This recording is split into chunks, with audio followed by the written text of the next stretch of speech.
अस्सलाम वालेकुम वरहमतुल्लाह। दोस्तों, ये जो धान की पराली है ये किसानों और गवर्नमेंट दोनों के लिए दर्द सर बनी हुई है। आज की वीडियो में हम ये देखने जा रहे हैं कि हम किस तरह से इस पराली से जान भी छुड़ा सकते हैं और जान छुड़ाने के साथ साथ हम इससे कुछ ऐसी खादें बना सकते हैं जिनकी मदद से हम DAP और जो पोटाश बेस्ड फर्टिलाइज़र्स हैं उन पे आने वाला ख़र्चा भी कम कर सकते हैं। मैं हूं डॉक्टर जमील शफ़ी और आप देख रहे हैं प्लांट क्लिनिक्स का यूट्यूब चैनल। तो धान की कटाई के बाद ये पराली हमारे लिए दर्द सर बन जाती है। गवर्नमेंट के लेवल पे देखें तो इसको जलाने की वजह से धुआं पैदा होता है और वो धुआं स्मोक का बायस बनता है, जिसकी वजह से जो बहुत सारे नुकसानात होते हैं। ना सिर्फ ये जो स्मोक है ये इंसानी सेहत और जानवरों की सेहत के लिए नुकसानदेह है, बल्कि इसकी वजह से सड़कों पे बहुत सारे हादसात भी होते हैं और हमारी गवर्नमेंट को बहुत ज़्यादा बैनुल-अक़वामी दबाव का सामना करना पड़ता है। अब दूसरी तरफ देखें तो किसानों को चूँकि अगली फसल लगानी होती है तो उसने इस पराली से जान छुड़ाना होती है। अगर वो इस पराली को आग नहीं लगाते तो इसकी डिकम्पोजिशन का प्रोसेस अगर खेत में किया जाए तो इतना लंबा है कि हमारी अगली फसल लेट हो जाती है। ख़ास तौर पर ऐसे इलाके जहाँ पे क्रॉपिंग पैटर्न जो है 3 या 4 फसलें लेने का है। जहाँ पे 2 फसलें ली जाती हैं वहाँ पे इस पराली को आसानी से जो है वो हम ज़मीन में डिकम्पोज़ कर सकते हैं, लेकिन ऐसे इलाके जहाँ पे 3 फसलें ली जाती हैं वहाँ पे इस पराली से जान छुड़ाने का वाहिद ज़रिया जो किसानों के पास है वो आग लगाना है। अब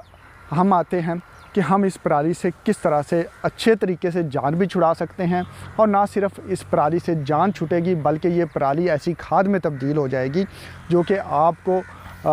फास्फोरस यानी कि जो DAP और पोटाश यानी कि SOP वगैरह की इंपोर्ट पे जो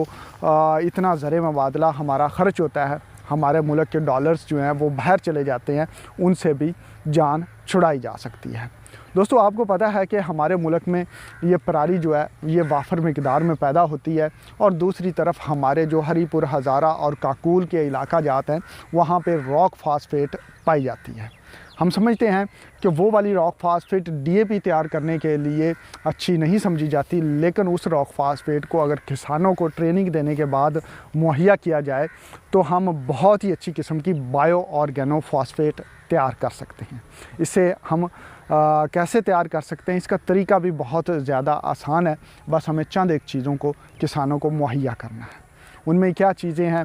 कि किसानों को उस रॉक फास्फेट तक रसाई देनी है और उसकी क्वालिटी को मेंटेन करते हुए किसानों तक पहुंचाना है। दूसरी तरफ हमारे कुछ जो रिसर्च अदारे हैं उनको ऐसे स्ट्रेन्स जो हैं, ऐसे बैक्टीरियल और फंगल स्ट्रेन्स किसानों को मुहैया करने होंगे जो इस रॉक फास्फेट और हमारा जो ऑर्गेनिक मैटर है, ये जो पराली है या फसलों की बाकियात हैं, उनको डिकम्पोज़ करने के साथ साथ एसिड प्रोड्यूसिंग करैक्टरिस्टिक्स रखते हों, ताकि वो हमारी जो रॉक फास्फेट में मौजूद फास्फोरस है उसको सॉल्युबलाइज़ करके उसको अवेलेबल फॉर्म में ला सकें। और ये बहुत ही आसान काम है। हमारे जो रिसर्चर्स हैं वो अगर इसकी तरफ तवज्जो दें और गवर्नमेंट जो है उनकी सपोर्ट करे तो बहुत ही आसानी से इस तरह की जो फार्मूलेशंस की जा सकती हैं जिनमें हमारी ये जो पराली है वो बायो ऑर्गेनो फास्फेट में कन्वर्ट हो जाएगी। अब इसमें चंद एक चीज़ें हैं कि आप कुछ बैक्टीरियल स्ट्रेन्स को इस्तेमाल करें, कुछ फंगल स्ट्रेन्स को इस्तेमाल किया जा सकता है, और इसी तरह जो है हमारे रिसर्चर इस पॉइंट ऑफ व्यू पे काम कर सकते हैं। लेकिन इसमें मेन चीज़ है गवर्नमेंट की सपोर्ट और वो उनकी पॉलिसीज़, ताकि जो रिसर्चर काम कर रहे हों वो फार्मर तक डिलीवर हो सके और फिर फार्मर्स को जो है वो हर फार्मर इस काबिल नहीं होगा कि वो इस चीज़ को अडॉप्ट कर सके, लेकिन गांव के लेवल पर या यूनियन काउंसिल के लेवल पर इस तरह के प्लांट्स लगाने चाहिए जहां पे इस पराली को खेतों से उठाकर वहां पे ऑर्गेनिक बायो ऑर्गेनो फास्फेट में कन्वर्ट किया जाए। अब बायो ऑर्गेनो फास्फेट ना सिर्फ हमें फास्फोरस मुहैया करती है बल्कि उसमें जब ये फसलों की बाकियात इस्तेमाल होंगी तो बहुत ज़्यादा मिकदार में हमें पोटाश भी मिलेगी, सल्फ़र भी मिलेगी, बहुत सारे माइक्रो न्यूट्रिएंट्स भी मिलेंगे, और फास्फोरस जो हमारी रॉक फास्फेट से आ रही है जब वो सॉल्युबलाइज़ हो जाएगी तो हमें DAP इस्तेमाल करने की बिल्कुल भी ज़रूरत नहीं पड़ेगी। अब यहाँ पे 3 सतहों पे काम करने की ज़रूरत है। हमारे किसान को ट्रेन करना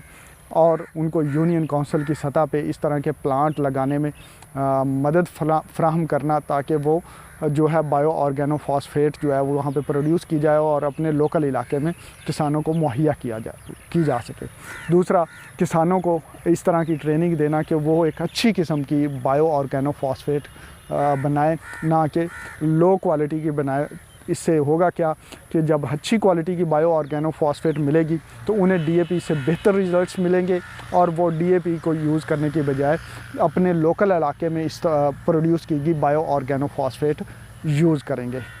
तीसरा, यहाँ पे जो सेक्टर आता है वो हमारे रिसर्चर्स का है। उन रिसर्चर्स की तवज्जो इस तरफ दिलाई जाए कि वो ऐसे micro organisms fungal and bacterial based बनाएं, उनको डिस्कवर करें, उनकी ऑप्टिमाइजेशन करें और फिर किसानों को उनको इस्तेमाल करने की ट्रेनिंग दें। ये सारा काम हुकूमत की सरपरस्ती के बगैर नहीं हो सकता, लेकिन हमारे जो प्रोग्रेसिव फार्मर्स हैं वो ये काम अपने फार्म लेवल पे भी कर सकते हैं